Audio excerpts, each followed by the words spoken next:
Kisah pembuktian, lebih utama mana, si bodoh ahli ibadah ataukah berilmu ahli mabuk? Saudaraku kaum muslimin wal muslimat rahimakumullah.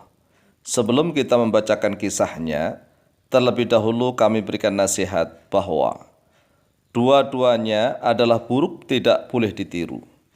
Karena dua-duanya tidak menjalankan kewajiban sebagaimana mestinya. Bagi orang yang berilmu berkewajiban untuk beramal sesuai ilmunya. Sedangkan bagi orang yang bodoh berkewajiban untuk rajin mengaji, menuntut ilmu agama Islam. Ibadah yang paling afdol atau paling utama bagi setiap orang yang bodoh adalah mengaji, menuntut ilmu, bukan ibadah sunnah. Karena menuntut ilmu itu fardu alias wajib, sehingga dosa besar kalau tidak dikerjakan. Adapun tentang masalah keutamaan, jika dibandingkan antara orang bodoh yang ahli ibadah dengan orang berilmu yang ahli mabuk minuman keras, maka ada dua kisah yang bisa kita jadikan pelajaran. Kisah pertama tercantum dalam kitab Syarah Maraqi al-Ubudiyah milik Syekh Nawawi bin Umar al-Bantani atas kitab Matan Bidayah al-Hidayah milik Imam Al-Ghazali. Sedangkan kisah yang kedua bersumber dari para ulama kontemporer, dan kedua kisah ini membuktikan kebenaran tentang hadis-hadis dari Rasulullah SAW. Kisah yang pertama, qala Syekh Muhammad Nawawi bin Umar al-Bantani rahimahullah ta'ala fi syarh Maraqil Ubudiyyati ala matni Bidayatil Hidayati. Telah berkata oleh Syekh Muhammad Nawawi bin Umar al-Bantani rahimahullah ta'ala di dalam kitab Syarah Maraqi al-Ubudiyyah atas matan kitab Bidayatul Hidayah.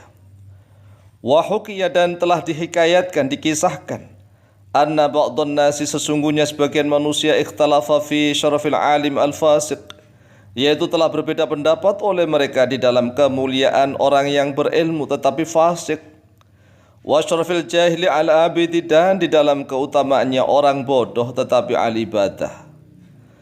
Fa kharaja ahadun minhum, lalu keluarlah oleh salah seorang dari mereka, wa dhahaba ila sumi'atil abidi al-jahil, dan pergilah dia ke tempat peribadatannya orang yang ahli ibadah tetapi bodoh. Faqala, lalu berkatalah oleh dia, ya abdi, wahai hambaku, qabiltu da'autuka, aku telah menerima doamu, wa ghafartu laka dzambaka, dan telah mengampuni oleh aku bagimu dosa-dosamu. Fatsruk, maka tinggalkanlah oleh engkau al-ibadata, pada ibadah, wastarih, dan beristirahatlah oleh engkau. Faqala al-abidu, lalu berkatalah oleh orang yang ahli ibadah tetapi bodoh, ilahi, wahai Tuhanku, inni arju minka hadza, sesungguhnya aku mengharapkan darimu seperti ini. Wa inni ahmaduka, dan sesungguhnya aku bersyukur, memuji kepadamu. Wa ashkuruka, dan aku berterima kasih kepadamu.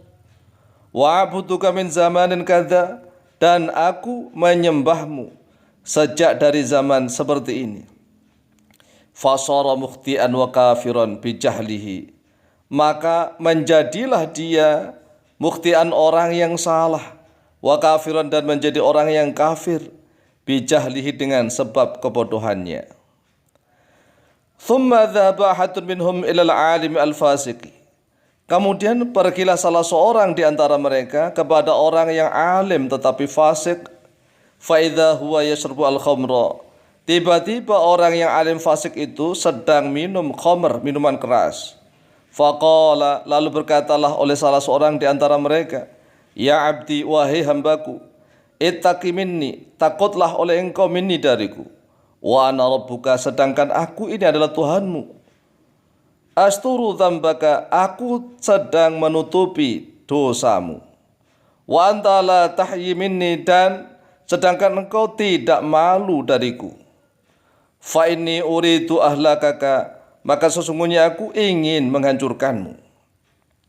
Fasalla al-alimu al-fasiku sayfahu, lalu menghunuslah orang yang alim fasik itu saifahu pada pedangnya dihunus, wa kharaja min makanihi dan keluar oleh dia dari tempatnya.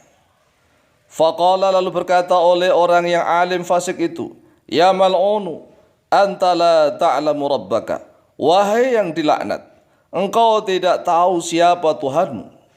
Fa inni u'allimuka rabbaka al'an, maka sesungguhnya aku akan mengajarkan kepadamu pada siapa Tuhanmu saat ini sekarang. Fa farra dzalika alqailu, maka berlalilah oleh orang yang berkata itu.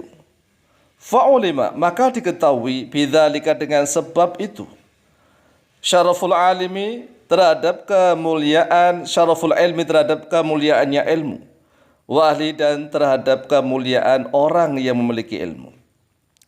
Karena orang yang ahli ibadah yang pertama setelah digoda bahwa dia sudah diterima doa-doanya dan diampuni dosa-dosanya, kemudian dia disuruh berhenti, tidak beribadah lagi, suruh beristirahat, dan dia terima kasih, merasa ibadahnya sudah diterima oleh Allah, merasa sudah dekat sama Allah karena bodoh, maka dia menjadi orang yang salah dan kafir. Kemudian yang kedua, orang yang alim fasik tadi walaupun sedang minuman keras, sedang mabuk, kemudian dia digoda suara yang mengaku sebagai Tuhan, maka dia marah seketika, menghunus pedangnya, bahkan dia akan mengajari siapa Tuhan sebenarnya. Inilah fadilah keutamaannya orang yang alim walaupun fasik. Kemudian kisah yang kedua, ada seorang yang sangat sukses urusan duniawi, jabatannya tinggi, hartanya melimpah ruah, namun sayang ia bodoh dalam ilmu agama. Pada masa tuanya ia ingin bertaubat dengan cara memperbanyak sholat dan zikir. Maka ia pun membangun gedung khusus untuk dirinya beribadah. Suatu ketika ada seekor tikus selalu datang melintas sajadahnya. Lama-kelamaan ia marah karena merasa ibadahnya diganggu. Maka tikus itu dipukul hingga mati. Kemudian ia sadar bahwa ia ingin bertobat. Mengapa ia justru membunuh satu makhluk ciptaan Allah? Kemudian bangkai tikus itu ia bungkus, lalu ia bawa setiap kali ia sholat untuk bertaubat. Pada suatu hari, ia keluar dari tempat ibadahnya untuk berjalan-jalan melihat suasana pasar. Tidak lupa, ia bawa serta bangkai tikus dimasukkan ke dalam balik bajunya. Sesampainya di pasar, ia bertemu orang miskin tapi kaya ilmu, sedang mabuk. Tanpa sadar si mabuk menabrak dirinya. Lalu jatuhlah bangkai tikus dari balik bajunya. Kemudian si mabuk bertanya, "Ini bangkai apa?"